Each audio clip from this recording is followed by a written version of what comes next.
Welcome to The Blast Zone, the podcast where we dig up the bombs that shook Hollywood and try to find out why they went up in flames. This week, sit tight, hold the fort, and keep the home fires burning. And if we're not back by dawn, record a podcast. This is Big Trouble in Little China.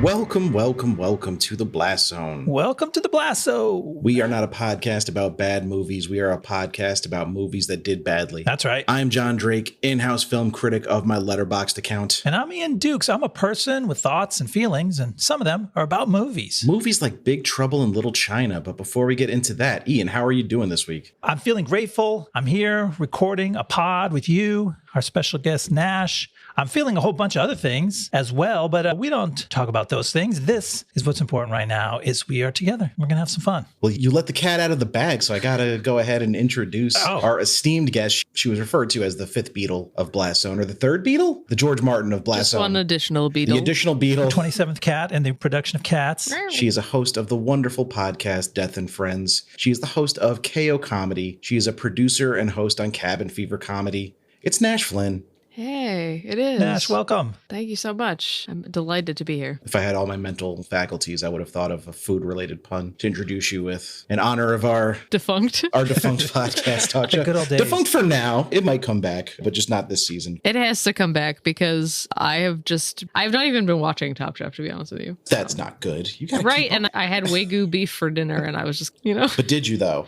I know, that's true. That's true. I bought it at Star Market, so probably not. Oh, that means it's fake? There's a lot of fake Wagyu beef out there, man. You got to be careful, especially when you buy like Wagyu ground beef. Like nobody grinds Wagyu beef because the whole point is the marbling, See, that's what I thought. Like I was at the grocery store and I was like, why would they make ground beef out of something that's supposed to be so good? But then I was like, maybe I'm just lucky today. But it turns out, no. Yeah, what a lot of places do is grind up regular beef and then add a bunch of fat to it to mimic the richness of Wagyu beef. Because it's already ground, you're not going to be able to tell the difference. I bet it was still good, though. I mean, it was delicious. But so still. Nothing wrong with that. Yeah.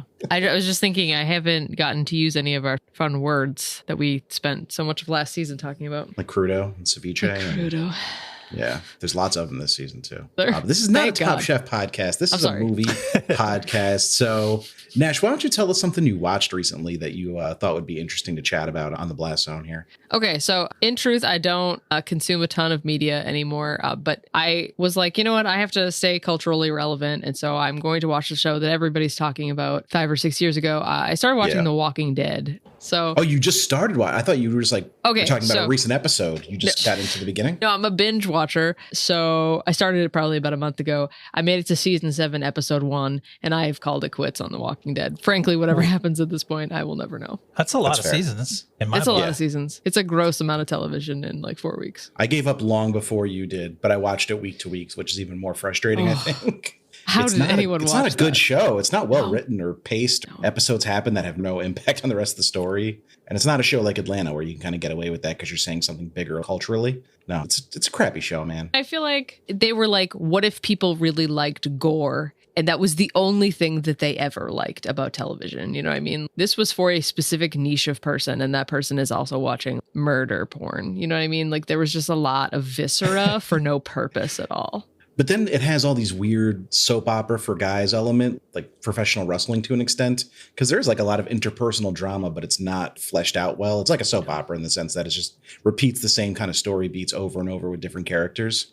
Yeah, it was truly atrocious. The reason I stopped watching in season 7, episode 1, was because Rick finally meets the big, bad, scary dude that meets them in the woods. And he's like impossibly bad. You know what I mean? Like he's not even believably a dick. He's just like somehow a supervillain. And we're expected to swallow that this guy has the resources to be a supervillain. I'll stop talking about him in a second. I promise. He drives me insane though. But like the whole premise of season 7, episode 1 is that Rick is getting kicked while he's down. He's going to be a whipped dog. And he spends all 6 seasons proving that he's not that. Like he ripped a dude's throat out once with his teeth. Like MacGruber. Throat ripping. Wait, is the big bad in season 7, is that Negan? Yeah, that's Negan. spoiler alert, he's like a hero now Yes, in the current iteration of the show. Okay, so like one of the characters that he kills in season 7, episode 1 is the partner of one of the other characters that survives, and he beats this person to death in front of this other person, right? And then later on, we're expected to swallow this buddy cop relationship between Negan and the person whose partner he murdered. You know what I mean? Like they have their own spin-off now. It's a stretch. It's a bit of a stretch, yeah. That's why they know you don't care about plots or storylines or like even dialogue at all. They were like, we can definitely give those two a spin-off and everyone will be like, I accept this. Right. They just need content. They don't care if it's good or what it is. Ian, I think I might have stepped on your show and tell a tiny bit. Just a little. The small That's reference. fine. What do you got for us? I watched the first few episodes of Atlanta season 3. It took a while. I remember that show, and I remember that was my favorite thing. And then they didn't come around for a while because there was a pandemic and it's hard to make shows. And they're back, and it's as good as ever. I mean, I think it's spooky as hell. It's so wonderfully written and filmed and acted. And I think it's the best thing on television. It sets the bar so high that I feel like every other show and movie being made today has to look at this show and go, oh, we got to try to get to where they are because that's the good stuff. Yeah, I'm as far as you are. I haven't seen episode 4, which is out as of this recording, but just came out last night. So I'm up to episode 3. I'm obviously digging it. I was a huge fan of it. Its first go around, but that was 3.5 years ago. Like you said, I mean, it's been gone, and I did not rewatch the series ahead of this season. So I'm just like slowly remembering all the things I loved about it. All the good things. Yeah. It's fun to reminisce. Yeah, it is. And I'm excited to see where the season goes because I think it's maybe taking like a shape that I can kind of discern, but also it's very like free floating like Atlanta tends to be. So I'm not sure what the big statement is yet, but I'm excited to find out. I'm doing I thought it was a mini series, but I guess it's just got renewed for a season 2. It's a little show called The Tourist, which is on HBO Max if you're in the colonies, as Nash would say, because she's British. But it was a BBC show about a Australian, well, I don't know if he's Australian, but in Australia, the titular tourist played by Jamie Dornan of 50 Shades of Grey fame. But he's a much better actor than that. He was really good in Barb and Star Go to Vista Del Mar that came out during the pandemic. And he was in a TV show called The Fall that's really good. And it's just, he's got amnesia and people seem to be out to kill him and he's trying to piece together why. It's got a great cast. Got Damon Harriman, who I loved in both Quarry and Justified. He's a good little Australian. You've always got a Justified person to reference on this show. I almost made it a segment for every movie we covered. Did someone from this movie also appear on Justified? And you know what? I fucking forgot, but I'm going to start doing it again because I swear every movie has somebody that played a role on Justified in it. I found a website where you can like compare two things and see who overlaps. So it's a quick thing to do. But yeah, The Tourist, it's coming back for season 2. I'm not even done with season 1 yet, so I don't know what happens, but I got 2 episodes left to go. And highly recommend it if you like some pulpy thriller with kind of a mean streak, but also really funny at times. Check it out. Yeah, it's good stuff. But Big Trouble in Little China, Nash, I'm going to give you the floor for a second because I sent you the movies we planned to cover and you jumped at Big Trouble. What is it about this movie that enraptures you so? Okay, so my favorite, and this is true, like my favorite part of this movie is Kurt Russell.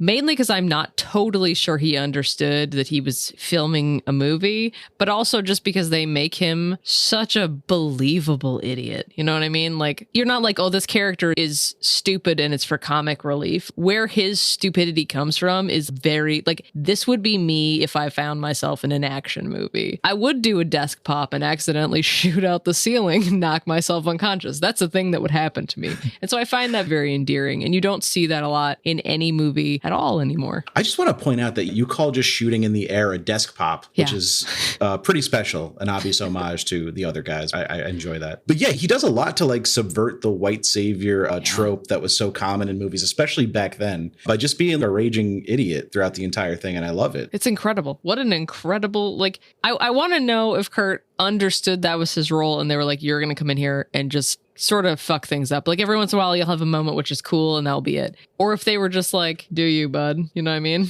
You know what? I wonder because the maybe stepping on some of like the behind the scenes tidbits we like to drop at the end, but let's do some up front. The 2 other people that were considered for Jack Burton were Clint Eastwood and Jack Nicholson. And I can't see either of those people embodying the role with that kind of like, I don't know, self-parody.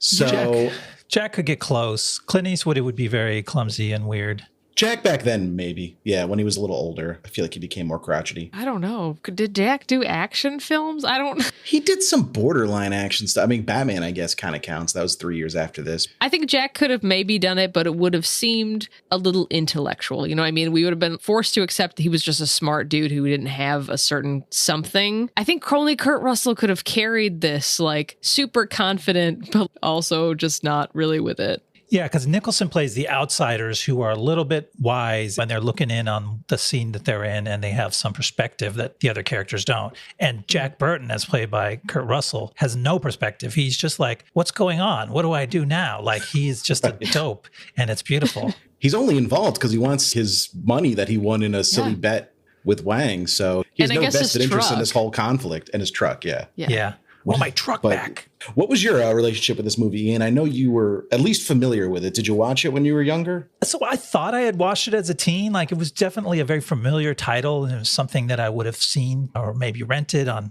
VHS cassettes when they did that kind of thing. Like, the imagery was super familiar. But then when I watched it this week, I'm like, oh, you know what? The story, none of these story beats are familiar. And it might be because the movie just doesn't have a very strong story. It has a lot of things that happen one after another. So I didn't see anything coming. I took it in really pretty new. And that was a problem. We'll get into it as we go. This movie is not good on the first watch, but on subsequent watches, it might be great. I don't know. We'll have to talk about that. Yeah, I was familiar with Jack Burton as a character only because like a weirdly large amount of 40 to like 50-year-old dudes have him as their profile picture on Twitter, I've noticed. And like, I don't know if he's the character you want to have as your profile picture from this movie. Like, he's kind of a dope, like we said. Like, give me an Egg Shen profile picture over Jack Burton any day, because that guy fucking rules.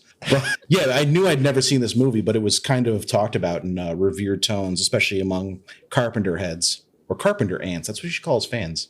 But yeah, Carpenter ants are big fans of this movie. And, you know, it's like a poster you see on a lot of people's walls growing up. Great poster. But I had no idea going into it. And my first time around, I was like, this movie kind of sucks. And then my second time through, I was like, okay, I get it. I'm on board. I don't know if I'm going to hang the poster on my wall, but I'll watch this movie again every few years. But the thing is, it does suck. It does suck. Even when you're like, what a great movie, you're still like, I know this sucks. Well, it's obviously silly. Yes, it's a very silly movie, and it's very cheesy in parts. And like, when I'm watching an old movie for the first time, I have a hard time discerning what their intention was. Was it meant to be campy, or like, was this just playing it straight in the 80s and that's what it looked like? Thank you for saying this was an old movie. Hey, it's older than me, so it automatically qualifies. Yeah, this is a very old movie, but it's pretty old. I mean, yeah, it's 35 years old at this point. Okay. It's just very old. It's a very old. I'll be 35 in July. Just shove it in one more time. Yeah, it belongs in a museum, some kind of history museum. We got to remember, this was the early days of film when John Carpenter was working. So. Right. This was actually the first movie with recorded dialogue. It was the first talkie. Double feature, The Jazz Singer and Big Trouble in Little China. Do you want me to go through the making of this movie? It has kind of a little bit of a whirlwind production and some controversy behind it. So it's a fun story. It's a little bit of a longer monologue, but I can dive in if you're ready. Yeah, let's hear how this thing happened. All right. So the 1980s started off pretty strong for John Carpenter. He had directed The Fog in 1980 and Escape from New York in 1981, both financially successful movies.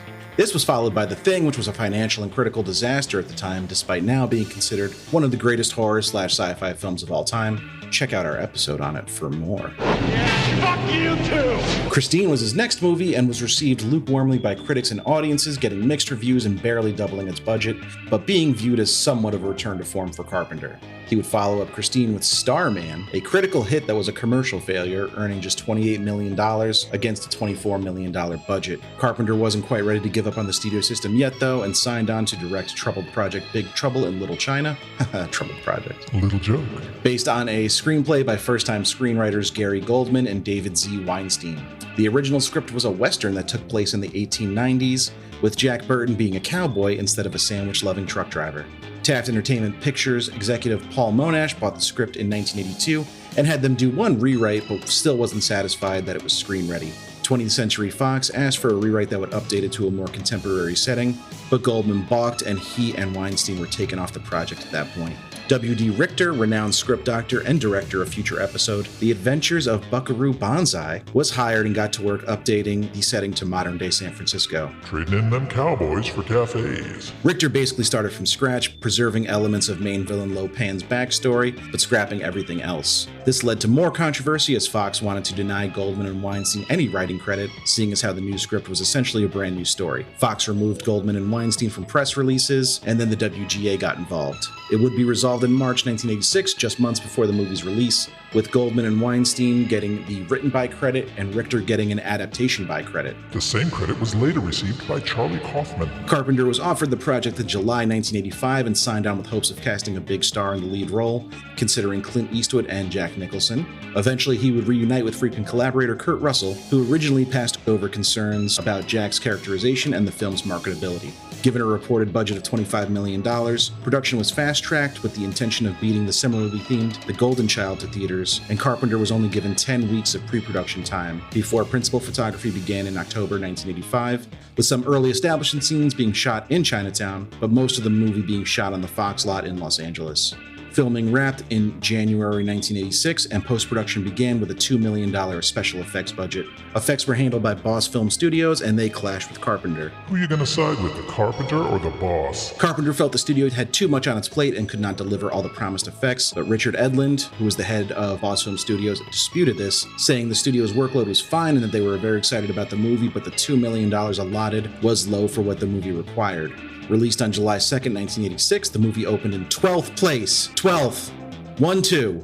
TH. PLACE. Earning just $2.7 million. It would go on to earn just $11 million in its entire theatrical run. Carpenter and Russell believe audiences were waiting for James Cameron's Aliens to get their sci-fi action fix, and Big Trouble was overshadowed in the hype. Reviews were mixed at the time, but the film has become a massive cult classic, developing a reputation as an underseen and underappreciated gem. Boom. That was a mouthful. It's hard to see this movie when David Lo Pan has blinded you with jets of blue fire coming out of his eyes and his mouth. Just throw some street water in them and then you'll be fixed. Oh, that feels good. Give me some of that pothole water. That feels good on my eyeballs. Very different movie if his name is like Dave Lo Pan. I feel like that would have been even funnier. Jack calls him Dave at least one time, doesn't he? He does. Yeah. It's a strange choice to give him a weirdly contemporary first name, considering he's supposed to be, an ancient evil being. An ancient wizard, yes, along the lines of Stephen Gandalf. Not many people know his first name either. Phil Saruman, another lesser-known first-name wizard. David Bowie. Yeah, real-life wizard. So, yeah, that's the story of this production. Carpenter swore off studios after this movie came out, but then, of course, he went back because that's where the money is. He's an ornery dude. Yeah. He seems to clash with studios, but he also will praise them when they do right by him. He had really nice things to say about the studio when he made Village of the Damned, which I thought was not going to be the case, even because that movie was a huge bomb too. So I feel like he doesn't air out his dirty laundry unless it's warranted, at least.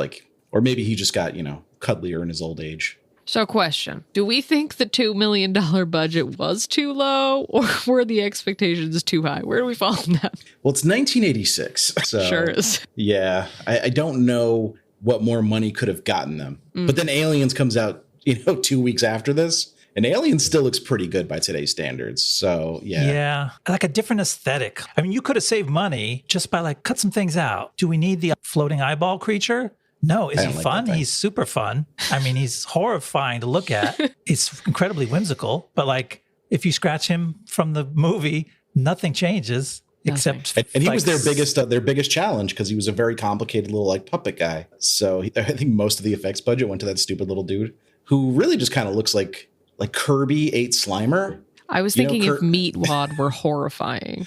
Yeah, he's got some Meatwad energy to him too. I love you guys' metaphors. For me, he's a beholder. He's right out of the Dungeons & Dragons Monster Manual, which I probably owned a copy of back in 1986. Much to my chagrin, I'm not a D&D guy. I always wanted to get into it, but never did. So I don't get that reference, but I trust you. Beholders were these scary things, except I think they would turn you to stone if you looked into one of those eyes. They didn't just carry messages from David. Davey boy. We're all over the place tonight. It's Friday. This is our usual recording day, though, so I don't know if that excuse works. Oh, fair. $2 million? Yeah, I don't think you adjust the effects. I think you adjust the scope of it. Like Ian said, you don't need all this. There are some cool sequences, like when they're swimming through that little chamber of dead bodies and all the skeletons are chained up. But like, what did that really add? Yeah. You know, like, And I don't know if even that was special effects. That seemed like the props team. You know what I mean? Yeah. Well, did Richard Edlund have a hand in that? I don't know. yeah, I don't know. Or maybe they just found a room with some skeletons in there. Like, let's fill it with water. Yeah. We can Legit. use this. Yeah, that's real gonzo filmmaking. I Those respect are all it. over the Fox lot. You just have to know where to look. Yeah. I know where the bodies are buried. But I've never been to San Francisco. Is the underneath of San Francisco basically like Yes. like Venice? I've been to San Francisco, and that is, no, of course not. That is not accurate in any way. I've Because been to the San city had Francisco. a lot of like underwater, underland tunnel scenes. Some catacombs, essentially. Yeah. Yeah. It got really fantasy movie there, right? Yeah. Yeah, it felt like the Goonies, Like a Goonies or a Mines of Moria thing. the 13th Warrior vibes. Oh, see, I was thinking like the Labyrinth. Yeah. You A know? Labyrinth, sure. Yeah. Well, all better movies. No, not Labyrinth. I think I prefer this over Labyrinth. No, don't say that to my face. You know what movie bombed? Did it? So, I'm pretty sure. Hold on, clicky. If it bombed, we can go immediately into the Labyrinth episode. Oh yeah, it had a $25 million budget. It made 13. It almost had the same exact financials as this movie, and it came out the same year. Okay, well, I will see you next Friday. Nash just claiming all the movies. This came out the week before this. Oh my Wow, God. Labyrinth came out a week before Big Trouble in Little China. Wow. What are the odds? That is weird. Yeah, directed by Jim Henson, of course. I guess it does make sense graphics wise, because I think the eyeball monster sort of could have easily been in the Labyrinth. Yeah, you get some Makes- of those vibes for sure. Similar puppeteering styles. And it says something about the aesthetic of the time, which our friends on the Blank Check podcast, when they did an episode about this movie, were commenting on, Jim Henson making Labyrinth. There was a whole sort of set of movies with little fantasy interjections that had some practical effects and puppetry. Legend was probably around this time too, right? Yeah, Legend. And they all bombed. And it's like all these big filmmakers thought that was what people wanted, and they didn't. But we liked the fact that they tried. Yeah, fantasy movies did not have a great track record up until almost Lord of the Rings, I guess, kind of pulled it out of a decades-long slump. It's kind of like pirate movies and Pirates of the Caribbean. Like, they all kind of flopped. I know it's really sort of funny that Johnny Depp is in this film. What?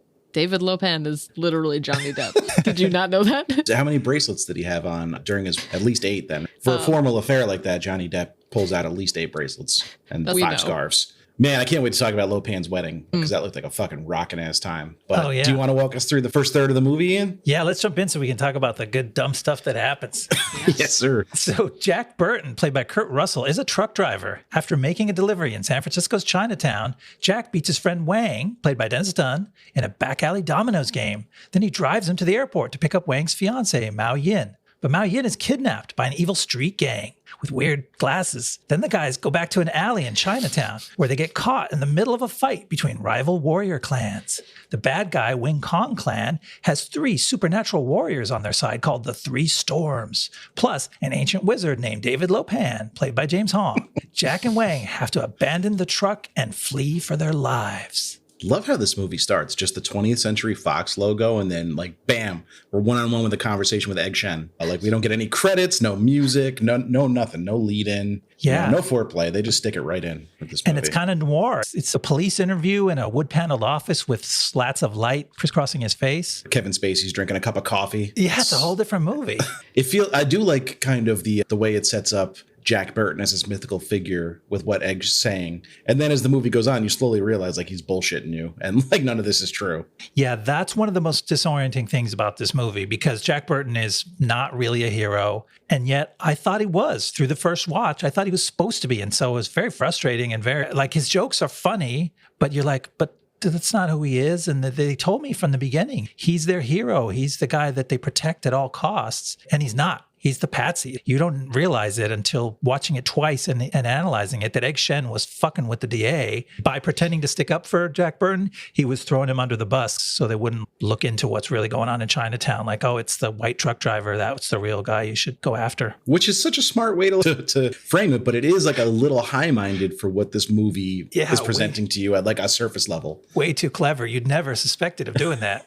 Right. And then like that scene ends, and I wonder if that was like tacked on because it doesn't really feel like a traditional beginning for this type of movie. You know, the stuff with Jack in the Truck feels like where this movie was meant to begin, and then Carpenter got a little filmmaker on it all. Yeah, Porkchop Express is where we should have started. Not where we should have. I really like this now that I kind of understand it, but it didn't feel like a natural place to start. Instead, we're in the Porkchop Express with... I just put it together right now. I was like, Porkchop Express obviously refers to Jack's weird pork chop delivery. I meant his verbal delivery. It represents his actual delivery. The guy's dropping off pigs. I didn't notice that till the second time through. Yeah, he's a meat dropping off guy. little piglets. I thought he was dropping off like sides of beef, but they're cute little piggies being lifted out of his truck. And I only saw it on the second watch. You're not going to get any sympathy out of Nash. She literally has a farm where she raises animal for slaughter. He delivers them to me, actually. But I think one of the things that I'm most struck by, like, when you first start to meet Jack is, I mean, maybe this is just right now, right? So it's 2022. This movie was 1986. I was like, that man in that aesthetic could literally be anyone in my life. You know what I mean? Like, he looks like a hipster dude in 22, you know? Was like, wow, so fashionable. He's philosophizing all over the CB radio, and then he puts it down. He picks up a sandwich, big old submarine sandwich. So he's going back and forth between like bites of the sandwich, the CB radio, and just saying bullshit nobody cares about. It might be the first podcaster. I agree. Yeah. He really kind of nailed the aesthetic way back in 1986. Kudos to John Carpenter. Does this meat delivery company not have an HR? Like, who would listen to this man talk on their work radio for this? I'd be like, Jack, can you just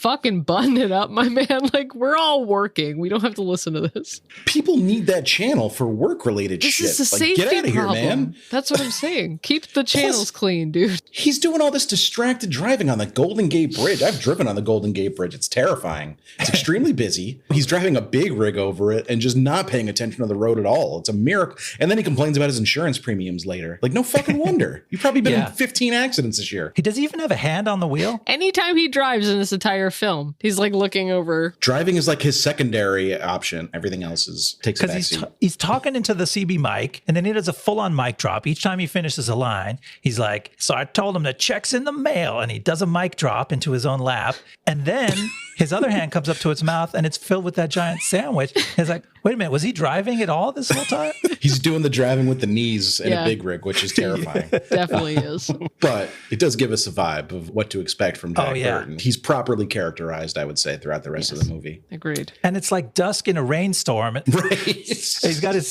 dark Ray-Bans on. But then by the time he's done gambling, it's morning. Oh, yeah. So what? He lives with that truck. That's like his truck. He takes it home with him at night. He doesn't have to go back to the yard. He just parks it in Chinatown and then gets drunk and gambles all night. And then So I've been informed that truck drivers in the 80s sometimes owned their own truck, which explains why he was a little bit. That's true. Oh, yeah. He was definitely an attached owner-operator. to it. I think it does say on the side of the door, Burton Trucking, Visalia, California, which is Central Valley. That's California's agricultural heartland. Is that the Inland Empire? When they talk about the Inland Empire? No, Is that what Inland they mean? Empire is more south where that's all deserty. But when you go up north, the Central Valley of California is all agriculture, straight up the center. Yeah, people still own their trucks to this day.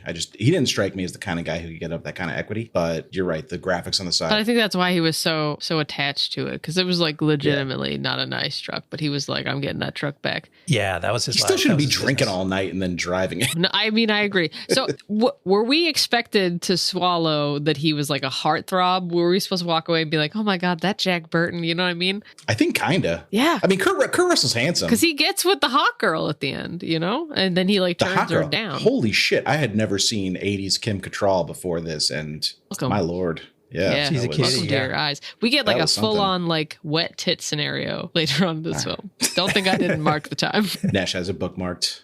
But yeah, I was, I can't even think of words to say about it because I was like, wow. I knew her as Samantha, but this was the first time I saw her in the 80s. She's super cute, and that really helps hold the plot together because there's almost no story or no reason for him to go on this adventure except that he saw a hot chick at the airport and he just like didn't want to let And he her wants his walk money. away. Wang still hasn't paid him. Okay, but it's like $1,700, right? In 1986, with inflation, that's $4 million, Nash. You have no idea $12 how inflation million. works. No, but it's nothing or double, you guys. Nothing or double. And it's Why do they say it backwards? 1,400. It's always been double or nothing. It drives me insane every time they say nothing or double. I love it. Maybe they thought it was like copywritten and they were like, better not risk it. It's like the happy birthday song. If you say it, you have to pay somebody. They couldn't clear it. The studio lawyer called down. And guys, we couldn't clear double or nothing. Don't say it. Nothing or double drove me insane throughout the first half of this movie because they say it so often too. But I did think first of all, the cutting the bottle in half gag where he's just basically setting him up to get knocked out was clever. But also, like, how good of friends are these guys? Was that? Oh, I didn't even get that. He was trying to hustle him and he was trying to knock him out so then he could just run away. Yeah. Oh. Wang's a master martial artist, we find out later. Like, this guy could, he didn't just fuck break up. your neck with his pinky. No, he didn't fuck up. He fucked up in the sense that he didn't realize how good Jack's reflexes were. Yeah. Oh, it's all about the reflexes. Yeah. Ian, there's layers to this shit, man. Holy shit. This movie keeps getting smarter on me. And that's how Jack wins at the end. We won't spoil what happens, but we find out he's got reflexes for days. But we also discovered that Wang is not beholden to the laws of physics, literally at no point. No, he's got like some puppeteers that follow him around and pull him up on wires whenever he needs. So we're in the airport and we've got probably the least intimidating street gang since Batman and Robin. These dudes with these, I don't even call them sunglasses. I don't know what kind of UV protection they have. Very strange facial wear, let's say. Yeah, oversized tanning booth goggles sort of thing. Yeah. But they're all different, right? They don't even match. They're all different. It's like, why bother? Because if you were hoping to blend in, I gotta tell you guys, you're not understanding the point of blending in. Like, now everybody's gonna remember you because of the terrible glasses choice you made. Like, they all went to the gag store at the mall. Like, they all went to Spencer's Gifts, but they were like, we can't get the same glasses. Like, we should all get some silly glasses, but let's make them different. One of them looks like, I don't remember this exactly, but there's a comic out there that does like the son of you've been looking at the computer too long, and the guy has like really puffy eyes from watching porn, basically. It's the joke. That's what he looks like. But that was intimidating. In the 80s, that was the scariest thing you could see, was guys with big plastic novelty glasses on their heads and broad-shouldered blazers. I can honestly not tell if you're being serious or not. Terrifying. Really horrifying. Shoulder pads and weird glasses. Yeah. I was one. The peak of alpha male. Yeah, I agree. Yeah, think of the Beat It video, how scary those gangsters were. Same vibe. Doing the shimmy shake. I don't know why didn't one guy just let go of the other guy's hand and stab him? Like, it seems so much roped easier. them together. They wound a little cord. That's right. Them. That's right. They did tie him. I thought they were just holding hands. I haven't watched the Beat It video lately. Excuse me. Yeah, and then it is confusing. Are they there for Gracie Law, which is the Kim Cattrall character? Who are they after and why, and how does the mix-up happen here? You said it didn't become clear to you until your second viewing. I say it's still not clear to me. It's there. It's one of these things in the movie, like you just informed me with the reflex thing, where they actually connect all the dots, but it's really hard to connect them in your head, especially on the first watch. The Lords of Death are there just for your average kidnapping into sexual slavery. And so they want that other girl that Gracie's there Your for. run-of-the-mill. Yeah. And then in a very sloppy kind of way, the shit starts to go down because Jack starts butting his nose in the kidnapping, and they just go, it's almost like an overdubbed line where they go like, get her, get the other girl. And then they grab Mao Yin instead of the girl they wanted. Okay. And then that's how it becomes serious. Yeah, that's complicated. That's, again, the movie may be asking a little too much of the audience for what this is. And it probably wasn't necessary. Why not just capture Mao Yin? She was another Chinese woman showing up at the airport who could have been the victim of these street gangs. Right. The whole fake out aspect of it is a little too much. Especially because who we're getting this from, right? Our main character is not a genius. What? No. I didn't want to be too harsh. But it leads to another one of the problems with the film is that then, because a bunch of confusing shit happened, they always got to go back to somebody's back room or apartment or whatever and just sit around and talk it through for 5 minutes to try to straighten everybody out on what's going on. It's the Ghostbusters thing. Yeah, exactly. What'd you call it in Ghostbusters? They have the ketchup scene? That was like Fallout scenes, but this is more like exposition, because that was like emotional Fallout. Oh, I feel so bad about what just happened. This is more like Jack is rightfully going, well, I don't understand what happened. What is this? What was that thing we just saw? And then somebody tells him. And everyone has such detailed knowledge about these old legends and myths. I don't know. If you ask me like the gist of a myth I learned as a kid, I could probably give you the broad overview, but I don't remember the specific details as vividly as everyone in this movie does, which is impressive for them. Yeah. And they're pretty old. Yeah. But Egg's like a wizard, so I guess he doesn't count. I mean, Egg's the one who should enlighten them because he's a mystic. But like Wang's uncle, they all know a lot of stuff that they don't even want to tell Jack. And it's funny because that, again, is another subversive part of the movie that you don't necessarily get on the first watch, is that as much exposition as they're doing, they're holding back the real stuff because they keep telling Jack, no, you don't need to know, or it's better if you don't know. They keep like holding back the key parts of the myth. So they spend enough time so that you can kind of get what's going from beat to beat, but they never really, I guess eventually Lopan explains the nature of his curse. Yeah, kind of. But again, does it really matter? Doesn't matter like, by that time. Yeah, it's totally meaningless. Yeah. So then we get the alley fight scene, which I was a little taken aback because everyone's wearing these kind of silly outfits, or not silly, but they're color coordinated. I feel like gangs being coordinated to that degree where they have like the exact matching outfits on is always a little silly. But then like they just start pulling out machine guns and literally murdering each other, which is not what I expected. Like I thought there would be more like hand-to-hand combat, like somebody getting hit with a bat or something like that. But no, they just start literally murdering in cold blood. Well, they do a round of machine guns, and then there's a point where they're like, all the bullets are gone, throw them down, start swinging the knives, and then the knives and the axes go into action. So there's levels to it. It's weird that it starts with guns and then escalates to knives. It's like the backwards way of the line from The Untouchables. If you shoot at him with a gun and then you don't have any bullets left, he's going to get a knife. And if you miss him with a knife, he's got one of those retractable back scratchers. He's going to come at you. Because one of the Storm has a retractable back scratcher as his weapon, I'm pretty sure. You know, the ones that are like the hands, Yeah, the little hands? Yeah, they're like salad forks. There's ones, they're ones like you would use to scratch your back. On an antenna stalk, right? Yeah, and they're telescopic. Yes, there you go. I was just going to say, logistically, I've never been to San Francisco. I feel like this is the second time I've had to say that now. But like, if you live in downtown San Francisco and your gang of 50 dudes has a street fight with another gang of 50 dudes, and it's like a demonstrative event, like you're all dressed the same, there's like it's like a soccer match, right? There at no point someone from like a street over is like, hey, what are you don't go down that street, you know what I mean? What are we doing here? Does no one else live in San Francisco is my question. I took it as like the Chinatown culture was just very insular at the time, and they didn't want to they knew this was going to happen, and they were like, we're just going to let it go. It's not our business. We're talking about machine gun fire, and not even one cop in San Francisco is like, I should check that out. In my version, you can't hear that on the street. So that passing into that alley, after a couple turns, you're not in the regular world anymore. You're through the looking glass. You are in the subterranean version where the sky is different. Because obviously you're on a soundstage for one thing, but like it's no longer part of the same world. You're in the mystical part of Chinatown, and there is no crossover between the SFPD and that part of town. Ian said, forget it, Nash. It's Chinatown. Yeah, just don't worry your pretty little head about it. Somebody got that reference, right? No. That's the famous last lines from Chinatown, except I replaced Nash with Jake. Thanks, buddy. Cut out the part where I explain it. Okay, thanks. I'll just pretend I got it the whole time. Forget it, Marge! It's Chinatown! Anything else from the section we need to go over, or can we move on to the middle of the movie? I kind of don't want to run over the part where Jack literally ran him over with a car.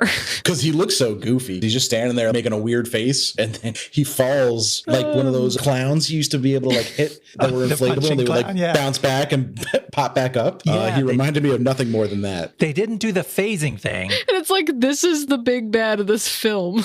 Right. They're not really building him up to be that intimidating with scenes like that. But then he's just scary. And James Hong is amazing. I mean, the James Hong puppet that got run over was kind of goofy, but when he stood up and got to act again, he was amazing. But like, why didn't he phase through the truck to be mystical instead of thumping under the truck and then popping up? I guess maybe because he knew Jack would like 100% be sure he ran him over and then see that he's still fine. If he phases through the truck, he'd be like, oh, maybe he sidestepped it at the last minute, or, I think he wanted them to know. He wanted them to hear the thump and get scared. Yeah. Yeah. That's my take on it. Listen, Nash, we've already discovered this movie is way smarter than we thought. So That's true. I'm a Carpenter ant. I'm not putting anything past the man. He knows his stuff. I'm coining this phrase now. I'm going to make it. We've got lots of Carpenter movies we can cover, so I'm going to bring it up often. The man's movies just don't make money. I don't know why. I know why, but we won't get into it. Nashley, how dare you? You're going to get in so much trouble. This movie has so many fans. I know. That's true. You're married to one, I'm pretty sure. I am. Come for me, fans. That's what I have to say. I also love this movie. I just can't explain why I love it because it's terrible. That's fair. So that's what love is. You don't have to explain why you feel the things you feel. It's not very rational. It's not. All right, I'm going to walk us through the middle of the movie. You ready? Let's hear it. Jack and Wang go back to Wang's restaurant where they sit around and talk with lawyer Gracie Law, played by Kim Cattrall, Wang's friend Eddie, and his uncle Chu. The street gang has taken Miao Yin to a brothel, so Jack and friends make a plan to try to break her out. But while Jack is infiltrating the place, the Storms attack and carry Miao Yin away. The gang regroups and decides Miao Yin must have been taken to David Lopan's trading company headquarters. So Wang and Jack sneak in disguised as telephone technicians. But Lopan's Storm henchmen quickly capture our heroes. While waiting, the others meet with local tour bus driver and mystic Egg Shen, played by Victor Wong, who tells them it's time to marshal their forces against Lopan. Meanwhile, inside his headquarters, an impossibly old Lopan confronts Jack and Wang and tells them how by marrying a green-eyed woman, he will finally break the ancient curse on him. The other friends show up at Lo Pan's place and are immediately captured, but Jack and Wang engineer a breakout, escaping with all the women except for Mao Yin and Gracie, who is captured at the last minute by a hairy monster. Yep. The real star of the movie. Harry and the Hendersons looking motherfucker. Yeah, this guy's creepy. That's the action figure that I want. I'm sure they have one. Yeah. There's a lot of merch around this movie. We got to talk about Victor Wong as Egg Shen, because first of all, this guy rules. Also the grandpa from Three Ninjas. Oh, okay. Don't ever forget that. He was a pretty important journalist too before he became an actor. He invented the photojournalistic essay. What? Damn. You know, where you go and take photographs and then kind of narrate it with your writing. That was his thing. He started that. He was the first person to do it, apparently. Wow. What a dude. Yeah. Thank you, Victor. And such a charismatic actor. I love just seeing his face on screen. You're like, what does this guy have to say? Just tell me more things. I know you're drawn to him immediately. Yeah. He's a good actor. He didn't have a ton of roles throughout his life. You know, he posited that his cerebral palsy, which he was stricken with during his journalism career, kind of killed his journalism career and also made him tougher to cast in certain roles. So he would kind of get roles when directors were a little more progressive thinking, but a lot of people wouldn't cast him because of that, which is sad. But he fucking rules. So I just wanted to give him his proper dues for not only being a great actor, but apparently a very important journalist in the history of journalism. Damn, dude. Yeah. What a dude. What a legend. dude.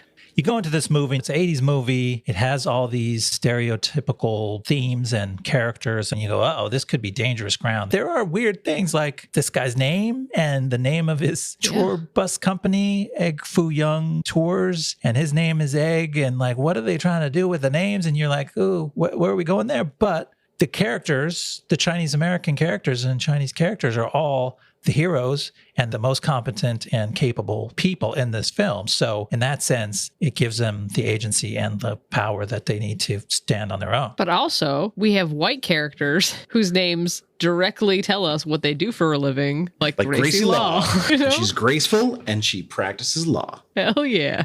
And then Margot, just Margot. Just Margot. Where the fuck does Margot come from in this movie? Like, I could not track why we were talking to her at that point. Did I miss a scene? They're just in the car outside the brothel? I think she comes in with Gracie at some point, but it's just like, yeah. why? She's talking to Gracie as if she's narrating her own internal dialogue. She's like, oh God, do I have to go in there? I don't want to go in there. I don't want to, but I'll do it for a story. This could be my big break. I was like, who are you talking to? Like, these are thoughts you have by yourself. Like, you don't need to share them with the outside world. But that's Kate Burton, who's like still a very prominent actress. She's on The Dropout airing right now. So she's still doing good work. So good for her. Favorite of yours. Yeah. Yeah, she's kind of an exposition machine. At least that seems to be some of why they would bring her in, because she's like, David Lo Pan. You mean the David Lo Pan who's chairman of the Wing Chun Trading Company and the most reclusive CEO in American business? Or I forgot what she says, but there's a lot of information dumping that she's responsible for. Right. But I feel like they're just like, all right, we got to get my reporter friend looped in on this because she can help us break the story. Like, no, you just cut to Gracie and Margot in a car. And they're like, you can figure it out, dummy. But also, what story are we dropping? Because you have no information right now and you have no idea what you're doing. What was she going to write about? And then they got murdered because I feel like the commotion at the airport might have been a big enough story where you could kind of tie it into that, because there was like a big dust up at the airport, which I assume that was SFO. Kidnapping related to human trafficking. I mean, it's got the bones of a story. If only she could get the scoop. But she doesn't want to go in there, Ian, but she'll do it. But then she follows them. She already had the scoop. She could have just gone home and written that. Like, why does she go on this adventure at all? Look, Nash, I know you can't get it because you're not a journalist. That's like true. Victor Wong and Margot. But when you smell a story, you don't quit until you got the whole thing, even though you clearly hate all of this that's happening. But you know what? I understand the inner dialogue in like a post-pandemic America. Like, I don't wander around with my mask on unless I'm inside a store. So I have a tendency to talk to myself now. So I can understand that part. I have a bigger beef with her, like, writing in a diary that this is a very important story that she's got while she's literally in jail. Who are you writing that to? Why do you have a pen? Right. And she's like not tied up at all. Yeah, and then They're very Gracie, gentle with them. Yeah. but Gracie's like hog-tied with something in her mouth. That is a really weird scene, because it starts out where she's just having a good old time in jail, just working on her journal, lying on a comfy cot. And then you look over to the next cell and Kim Cattrall is hog-tied and chained to the ceiling. And you're like, what the fuck is that? And I think Margot explains it by going, she's a handful or something, like she brought that on herself because she was being unruly in jail and she should have just been chill. Like me, I just wanted some pen and paper so I could write down the scoop that no one's going to read because also I'm being imprisoned by them. Yeah, and like, I don't know why they keep her alive. They clearly have no problem killing people, and no one wants to marry her. Sorry, Poor Margaret. girl, and I feel bad. Wait, she doesn't hook up with Eddie? Or no, who hooks up with? No, she hooks up with somebody. She's At the definitely end, horny at yeah. one point at the end. So yeah, there's a lot of horniness in this movie. The awkward dude that ends up like running around with them also for very little purpose. Yeah. I just feel like we really could have slimmed the cast down. You know what I mean? I feel like in a lot of movies, you're like, there are not enough people to make this believable that this was like a crew event or that we're fighting a battle. But this one had the opposite problem. Like there's too many people for no point. Yeah, it's kind of almost like, oh, we know we've got two different headquarters. We got a brothel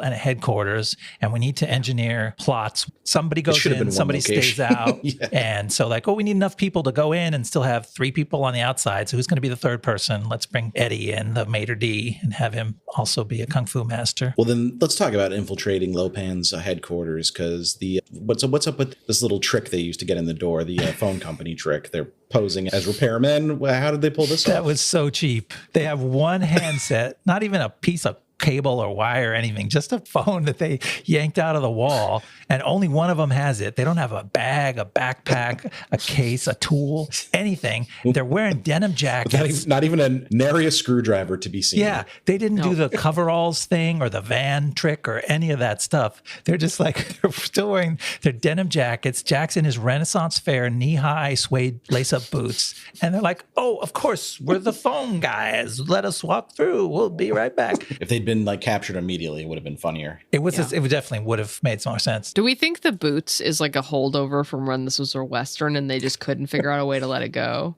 Those were actually Kurt Russell's boots he brought from home, and he wouldn't make the movie unless they let him wear them. Wait, is that true or are you? No, I'm fucking with you. I was like, because I was literally like, oh man, that makes sense. You know? I wish it was true. I do not know. Like another thing I missed the first time around. And his surfer poncho, he's such a dude. He's like not actually the blue collar trucker guy that you think he is if you're just looking at his face and hearing him talk. He's wearing one of those, what do you call those ponchos? It's a very Southern California thing to me, at least. Yeah, I don't actually know, but I just found Jack Burton's boots for sale for $300. So Snap them up, dude. That's a bargain. Probably the Pardon me. originals. You know? Probably. Yeah, he's still say dandy. He's a bit of a dandy, even though he's like a big, truck driver with a machine gun. And that tank top that he carefully washes in the sink of his friend's restaurant. But that makes him more of a hipster to me. You know what I mean? Like these things are not even generic. They're like very bespoke shits. And he's he cares about them deeply. Like his shoes have weapons in them. You know what I mean? Like what kind of life was he living as a truck driver before this? How many times did he put that knife back in his boot? Because every few seconds he pulls it out of the boot. And it's like, it's back in the boot. I thought you were holding it. And he just keeps it's either in his boot or in his mouth, like the whole film. Army crawling with his knife in his mouth. You don't have to do that, dude. Just like leave it in your shoe. It's in your you have a spot for it in your shoe. It's not going to go anywhere. He loves whipping it out of the boot, though. That's his move. Yeah. There's a knife in my boot. That's a Toy Story thing. I just did. I'm sorry. But like, how does he even keep that knife a secret when he gets like patted down? Shit, they're like always weaponless, and then they throw him in the dungeon. Did you see the size of the rivets on his boots? They were probably like, oh, there's another rivet, but it was like the handle of a knife. Right, but like you keep bringing that knife out, and someone's gonna be like, I wonder where he keeps that knife. This is not a tactic. Oh wow! The boots you can buy online even have the knife. I'm gonna link this in the show notes. That's special. Soul Path Shoes makes the boots with a knife, and it's in the same hiding spot as in the movie. It's fantastic. Wow, that's a level of detail I don't know that anyone needed. But somebody in my high school used to wear those boots. I don't think he knew about Jack Burton, though. I think it was coincidence. Really? You think he just did it? I mean, they were also for like hippie Renaissance fair kids, and that's what he was. He was sort of I was thinking like very Flynn Rider, like the swashbuckling hero. Yeah, I could see that. Nash, you seemed like a Renaissance fair person, though, to be fair. What do you think of these boots? I come on this podcast to be insulted. I kind of love it. You Why look is like that a Ren Fair kind of person. What does that mean? Why is that an insult? I enjoy Ren fairs, but I don't dress for them. Yeah, no, well, okay. I've been to one. I dressed for one, but it was... Gotcha. Damn it. I've never been to one. I really want to go back to one now that I eat meat, though, because I do think that there's something very primal about walking around eating a turkey leg. That's the whole thing. Absolutely. It's the turkey leg, yeah. Yeah. No, I've been to one, and I enjoy meat a lot, so I like going and drinking meat. Okay. But I like when we have this special cocktail. It is meat and Mountain Dew. And I'm like, what? You guys couldn't try a little harder? Make it feel of the time. But it's called a bee sting, and it's delicious. Okay. Is it good? Oh. Yeah, it's really good. See, I just don't like that there are some people at Red Fairs that take take it too seriously. You know, like I think we should all go with our level of we understand that we're from modernity and we're having an experience, but there's always like there's a couple attenders of the event that take it too seriously. Some dude shooting a drone out of the sky with a bow and arrow or something. Oh yeah, What devilry is this? You know, you understand that the actors aren't going to break character because they're actors, right? So they're going to pretend that they don't know what a phone is, which is of its own thing. But there's always like guests that are like, and we've entered the gates now. You know, it's time to pretend we're actually, and it's just like you gotta take one shot though at talking Elizabethan for a minute, and then you can let it drop. We're all going to a Ren fair. We're going to record our next episode in person from a Renaissance fair. Huzzah, I say. All right, what else do we have from this section? I have beef with the very end of this section because Gracie sticks her fucking face in some doorway that's opening as they're literally escaping, right? And she's like, oh, like what about any of that takes you so long to not just keep moving? Like what about what was behind that door that was interesting enough to linger there with a surprise look on your face and then get captured by a fucking puppet? They literally just said like, run. Do you not have eyes? Is he a puppet? I think is he a guy in a suit? I think he's a guy in a suit. It's terrible. But but his face is puppeted, right? Those aren't like person eyes behind a mask. Those are puppet eyes. But yeah, it's got to be a guy, largely person in there. Oh, I did want to touch on the escaping the dungeon scene where Jack dramatically falls backwards in his wheelchair because I was reminded of nothing more than Licorice Pizza, which we just discussed as a long driving backwards down a hill scene that I was reminded of. But you also pointed out that Manhunter came out very soon after this movie, which features a dramatically flaming wheelchair. You were my Michael Mann, bro, and I thought you would get that reference of wheelchairs going down ramps. Jack wasn't on fire like the victim of the bad guy in Manhunter, and Red Dragon. It was Philip Seymour Hoffman in Red Dragon. I can't remember the actor in Manhunter that it was, but we'll do Manhunter eventually. That was a bomb. Yeah, and then in looking up runaway wheelchair moments, I came across Mac and Me, a very famous funny moment. I don't know if you guys have seen that one. I know I'm very familiar with the Mac and Me joke. Yes, Paul Rudd would take that on as his clip every time he went on Conan, and it's just this wheelchair-bound kid who goes off a cliff. And it's funny. It's funnier than it sounds. Than it sounds. Because he has a good time, and then Mac, the little imitation ET alien, pops up and looks ridiculous into the camera. It's going to sound like that, right? Something like that, like whoa. Yeah, kind of the same sound that Jack makes the moment he kicks out of the wheelchair and lets it fall behind him into the deep well. He also goes whoa. But like, what a smart thing to do when you're capturing people, right? Like the wheelchair was perfect. You know, you can chain them right to it. Then it's easy to move them around. Nobody's fighting you. Yeah, they were nice wheelchairs. Yeah. They pampered these guys. Those are the old wooden ones, yeah. After roughing them up by shooting red rubber balls into his gut. Yeah, well.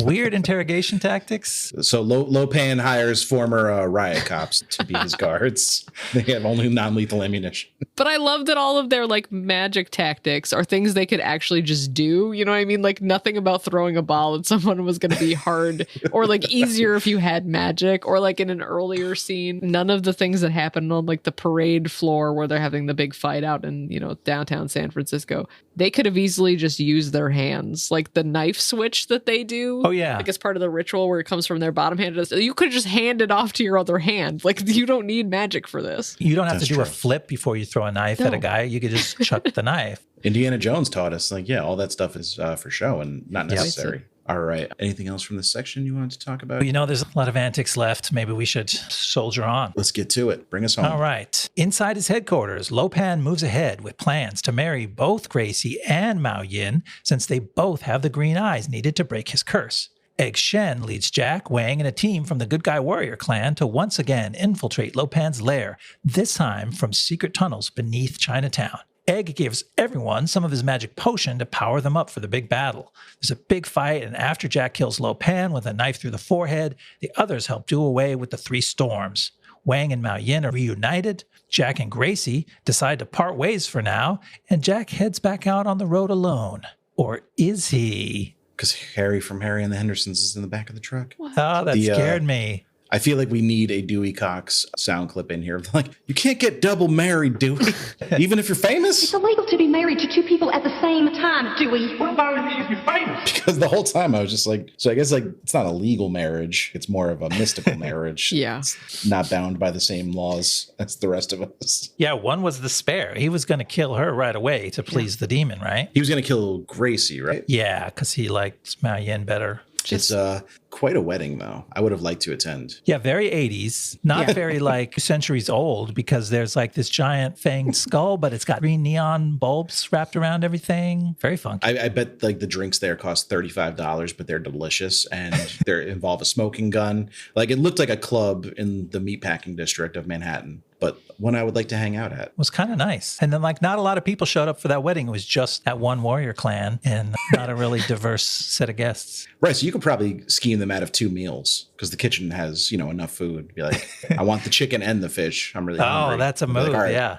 All right, fine. We had a lot of no-shows. This scene, like when you first started to see the wedding conceptualized, the first scene, I was like, is this actually a giant joke? Like the whole film has led up to this like big moment because everything about the scene is terrible, like separately and together. The set is awful. There's neon everywhere. It's like this big casino vibes, right? This wedding, he's like, he knows that they're in his lair, right? The eye monster is like, hey guys, they're here. And he's like, they're here. And then he does nothing with that information. Right, they just ignore it. He just like lets them walk in and he's like, oh, there are evil people here. And then it pans back and there's like 20 dudes. Like, who is protecting you? It's insanity. Everything about it is I was just confused why he seemed like annoyed and surprised when they show up in the wedding. Because the eye guy told you they were there. Yeah, and you literally acknowledged that you heard the eye guy. You were like, shit, they're here. Yeah. Was he like hoping they were there for something else? I don't know. Maybe they wouldn't find, his house was kind of like a maze. Maybe that's true. They would just get lost. They had to find the secret elevator because he was down in the basement. It's a lot of faith in your secret elevators to just go on with your wedding, though, knowing that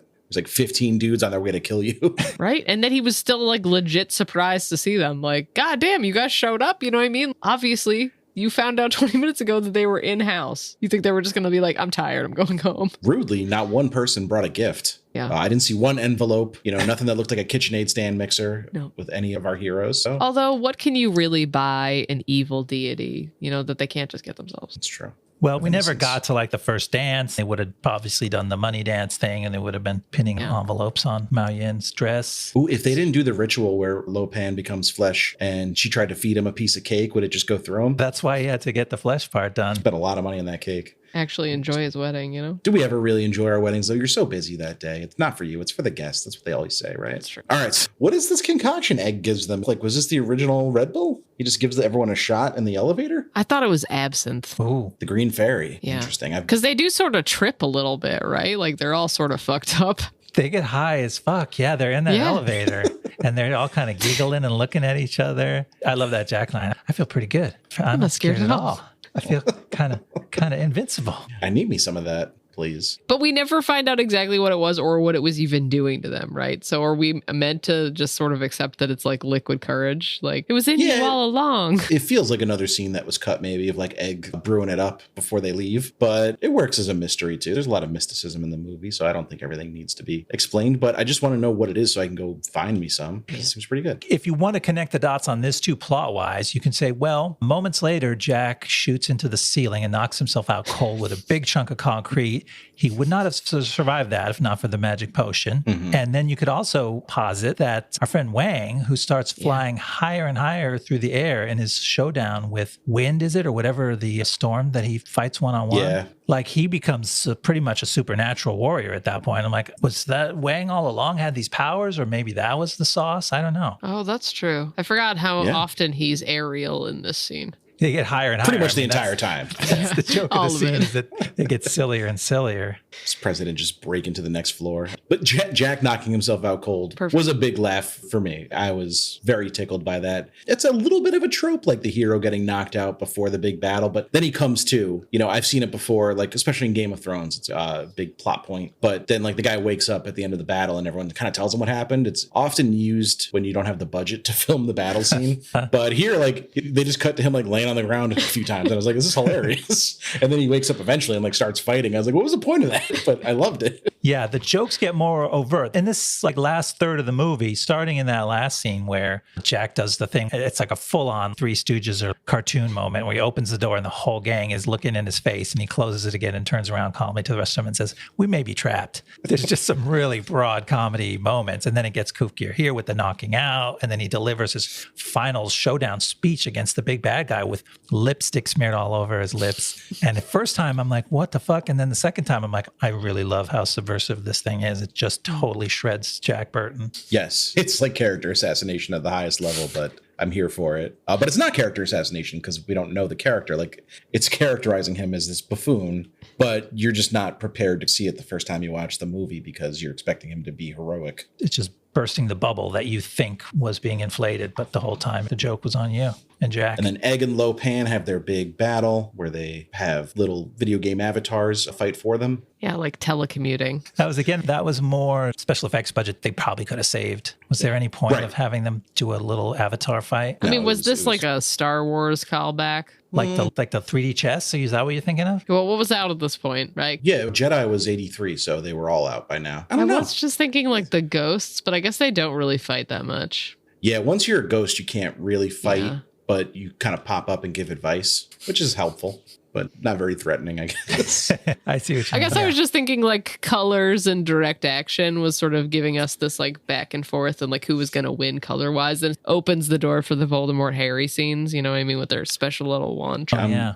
Ian knows, Nash may know, that I'm really not a fan of sky beams. And one of the only tropes that takes the top, like a higher spot of my hatred is two beams of light, like battling each other. Oh, pushing back and forth. forth. One is getting pushed towards one guy, but then, oh no, he's pushing even harder with his mind. So now it's going back the other way. Like, it's fucking tedious and I hate it. Yeah, I know what you mean. What a very specific thing to hate. It Like, comes how up many more than you movies think. could that be in? Like 5? I'm going to say 30. I'm going to look it up on TV tropes and see how many I could find Okay. when we're done recording because it's way more common than you think. I don't even know what I'd call it. Like battling beams? Yeah, like battle beams? you're pushing. Oh, he's winning. Push harder on your beam, and then they But, like, it's always, detonate like, and a both of them physical, like- fly away. You know what I mean? Like, you're not actually doing it. You understand? Like, this is the point of the magic. You don't have to push it. That's doing it on its own. But I guess you do. Oh, there is a Beam of War category in TV tropes. Let's see. Getting fact checked mid episode. Examples: film, live action.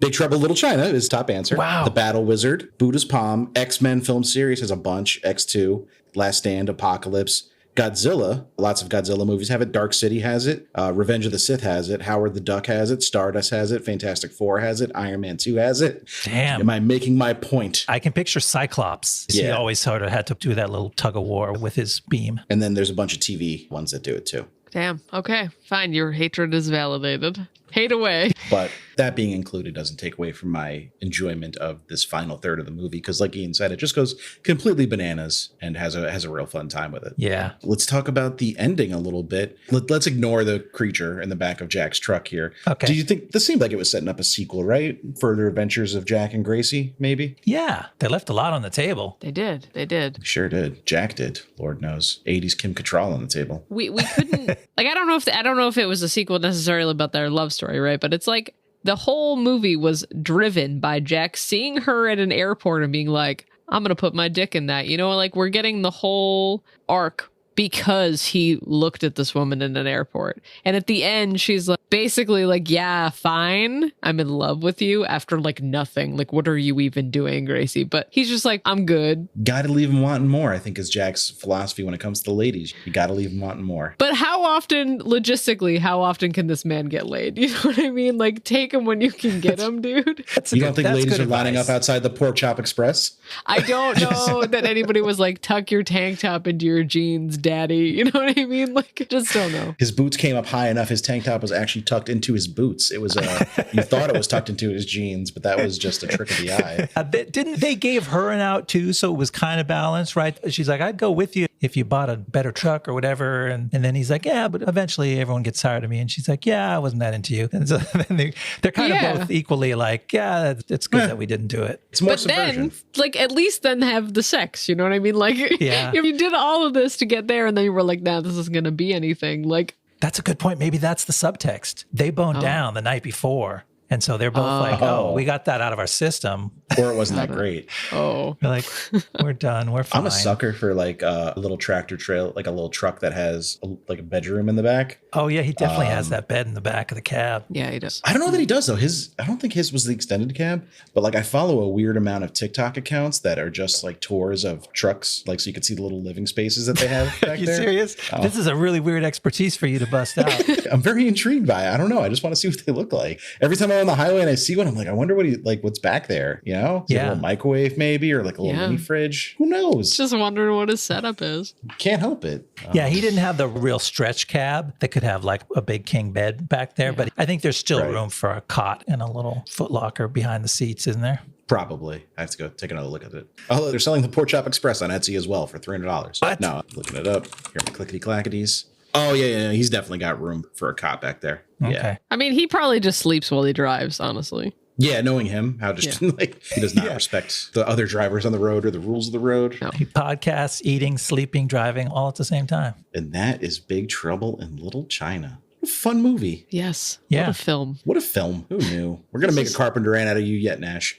I mean, but truly it is beautiful in like how many moments they get is like genuine laugh out loud comedy that's not at the cultural expense. You know what I mean? Because that was easily where white America could have gone. Yeah. All right. Do you want to hear where these people all went after this movie? What happened to them? Well, we don't really need to talk about Kurt Russell because he's still one of our finest actors. Okay, but And, he is 71 right now. Yeah. Is he? So Okay. let that hurt your feelings. You're starting to see it a little bit, but he still can pull off like, a leading man. How long ago was The Hateful Eight? Like 2015? He's kind of the lead of that movie. Yeah, he played pretty young in that, feels like. Yeah. Let's talk about John Carpenter because, like we said, had a mixed bag in the 80s leading up to this, but then he would have a bit more luck with his next two movies. He made Prince of Darkness and They Live. And then I went deep and checked all his movies he made after They Live. He never made a movie after They Live that made money. So there's Memoirs of an Invisible Man, In the Mouth of Madness, Village of the Damned, Escape from L.A.,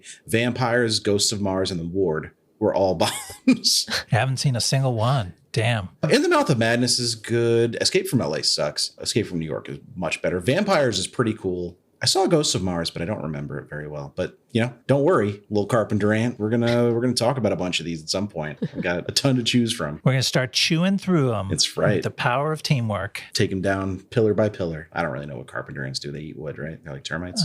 Yeah. There is some rumor about a remake or a sequel, depending on who you ask. None other than Dwayne "The Rock" Johnson would like to portray Jack Burton. Okay. But then the more recent news, because that was in 2015, it was reported that Johnson wanted to take over as Jack Burton. But then in 2018, it was reported that it would just be a continuation. Kurt Russell would come back as Jack Burton, and then Dwayne Johnson would be a new character. How do you guys I feel guess about that? that's the more respectful. I don't know why. Do fans really care? Like, oh, you can't. It undoes Kurt Russell if you reboot the movie with someone else. You have to like make it his son or something. I think there would be a backlash to recasting Burton. He's kind of become an iconic role. But I don't think Kurt Russell at 71 could like make us believe it. I mean, he's a good actor, but I'd like to see him try. I think if they're going to do it, first of all, I don't think they need to do it. Sometimes we could just let movies be done. But if they're going to do it, I'd like to see what he brings to an older and maybe wiser Burton. I think that'd be interesting, but he'd have to, get back in the gym because he lifted weights for a whole 10 weeks to get ready for this movie, which is hilarious. I think they should put him in a David Lopan style wheelchair and just let him be the old guy. Let him be like the Lopan. He takes over, becomes, like he gets half haunted spirit, by the half demon. man. Yeah. Yes. Another Let's do it. strong John movie concept. That's why he didn't take Gracie with him, because he knew he was already being possessed and he didn't want to involve her. So the sequel, though, right? Okay, so if we're accepting that Kurt Russell is coming back at 71 to do the sequel, he's been living with this monster for like 30 years, right? Yeah. Just him and like the Muppet dude. Yeah. Oh. Harry. Maybe it's just like a buddy comedy, or they realize after a while they have feelings for each other. Are you saying Dwayne Johnson should play the monster? I am saying that now, yeah. But like he's learned how to speak because he's hung out with Jack for so long and like they've developed a rapport. I like it. I also I like just it. I can don't see this. understand the monster at all. Like, he has trouble walking. He's basically stumbling throughout the whole thing, except for when he has to put handcuffs on someone, which is like a very like finger, like what are Yeah, your... you need a lot of dexterity of the hands to like operate those things. That's what you want in a henchman, really, is somebody who can't walk straight, is like a little drunk all the time. I don't know. His eyes didn't seem great. Like they probably don't have peripheral vision. It's his toes, though. His toes are 9 inches long. He can't walk because he's got those crazy claw toes that are like, he's tripping over them all the time. But he can still carry Gracie like totally fine, slung over his shoulder. But like he puts her down and he's like, oh shit, like I forgot I'm feeble. he's strong, but like, have you ever tried to walk with skis on? You're just like, you're all unbalanced and wobbly. So that's kind of what he's dealing with. Yeah. I think Ian nailed it with the toes. I don't fucking know, man. So let's talk about the box office. So we mentioned 12th place with 2.7 million, which is insane. Top spot that week, Karate Kid Part 2. Other new releases were Psycho 3, The Great Mouse Detective, About Last Night, Under the Cherry Moon. They all did better. It stayed in 12th place the next week with 2 million, so it didn't lose that much. Like, it didn't have a big drop off. It went from 2.7 to 2. Club Paradise was the only new wide release that week, and then it dropped off the charts completely in its third week because Aliens came out and just destroyed it. Oh, it got smushed. I mean, everyone was concerned about how to market this movie when they were making it. That's why Russell initially turned the roll down. But then apparently there were test screenings that were so overwhelmingly positive that John Carpenter and Kurt Russell kind of got their hopes up that maybe this would be a hit for them. But then 20th Century Fox basically spent no money promoting it. They said they didn't promote it because they didn't know how. Because it is a weird movie to promote. Is it a comedy? Is it an action movie? Is it a martial arts movie? Is it a fantasy? What's the tone? Is it earnest? Is it a joke? Is it scary? Is it funny? You know? I guess that's true. But I think I would have gone with like a full approach and done cuts to make it look like all of those things. You know what I mean? Just like pick your moments. A different trailer. Yeah. And just like, bump it out to everybody and just see if people are confused enough to go see it. It's true. This was pre-internet, so you couldn't just like go onto YouTube and watch all the trailers in succession. Yeah. So like, yeah, if it's Saturday morning and kids are watching cartoons, cut it to look like a fun martial arts comedy. And then at night for the parents, you make it look a little scarier with some shots of the monster. So this could have been a viable strategy back then. You could have probably gotten away with it. Like even a love story, you could wrap like Wang doing everything for his girl, who we never really talk to at any point or get to know at all.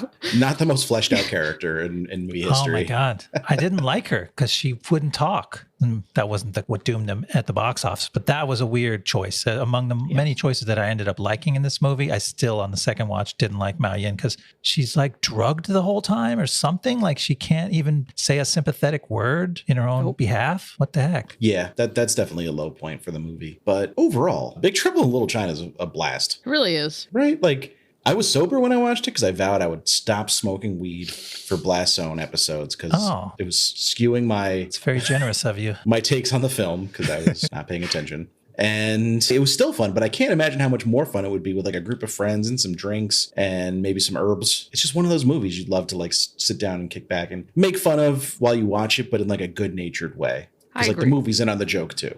Definitely be high for it. So I saw it for the first time like 10 years ago, and I saw it twice in like one weekend because I was like, that could not be the movie I just saw. You know what I mean? There's like an element of disbelief after the first time. You're like, no, I must have been way more fucked up than I realized. So watching it like a bunch of years later, like I remembered the action piece of it, but I didn't remember how ridiculous it is. So it was like a surprise to me all over again what kind of a character Kurt Russell ends up playing. But I recommend it messed up a little bit. Yes. I'm excited to watch it again in the near future without being sober. Yeah. I think it's going to be a blast. Ian, did you have a final thought on the movie you wanted to bless us with, as you want to do? Here's my attempt at a blessing. This movie has flaws that are real, like that no audience can be expected to excuse. So like you can say, I know why it flopped because it doesn't have a real story that makes you feel feelings. And that's my definition of a movie that, you know, that's not just textbook definition. I think that's a thing that like you can't fake that people, even if they don't know why they liked a movie, that's why they liked it. It made them feel something, right? So that inherently limits its total appeal. Doesn't mean it can't do anything, but like you don't really feel the warmth because of the character's story. But once you figure out what it is and what it can do, it's doing really good stuff that you might not get on the first watch, which totally went over my head. I was frustrated. I was disappointed. I had all kind of problems with this movie on the first watch. But the second time, I figured out what it was doing. I figured out what the heck the snappy, crazy dialogue was about. I figured out what the various characters being different from what I expected them to be. I figured out what they were doing with all that. And I figured out how the confusing plot linked together. And I'm like, oh, this is really fun when you figure it out. And actually solving those things is part of the fun of it as a rewatch movie. So to me, it's almost perfectly engineered to be both a flop on release and a cult classic because it has all this stuff that it pays off for you on multiple watches. As always, Ian, well said. Thank you. Can't find a single fault in your summarization there. You're too kind. So, I'm sure there was plenty. Nash, can you please, I know I gave your credits out at the beginning, can you please tell people how to find you and enjoy your comedy stylings? Absolutely. So I am online basically everywhere all of the time at It's Nash Flynn. That's it. That's the plug. Listen to Death and Friends. Yes. Good Listen show. to Death and Friends. Yeah, do that. We've had Angel on the show as well. We are big fans of the Death and Friends family. For sure. And we're going to be back in, I think, 2 weeks with Elizabethtown. Oh, boy. The romantic comedy / tragedy from Cameron Crowe. So I'm excited for that one. We haven't covered a lot of romantic comedies on this pod. It's about time we give them their due. Yeah, it's going to be a fun twist for me. That's new to me. It's a movie I wouldn't have been able to tell you what it was until we put it on our list. Yes, it is. As you'll come to find in next week's episode, it has a little bit of an oversized cultural footprint for a specific reason. But I don't want to give it away yet, so tune in then. And then hopefully we'll be back on an every week schedule after that, so we'll see. As soon as we can, getting our lives together and our podcasting back on track. Yes, sir. All right. Thank you guys so much for listening. Please remember, rate, review, subscribe to the pod. You can find us on Twitter at BlastZonePod for updates on future episodes, just general movie jokes and commentary. You can also DM us on there if you have a suggestion for a movie or any feedback. And we also have email, blastzonepod@gmail.com. Hit us up on there if you have anything you wanted to talk about. Love to hear from you. Oh, we said the same thing. This is fun. All right. Thanks so much for listening. We'll see you next time in the Blast Zone. See you next time in the Blast Zone. The Blast Zone.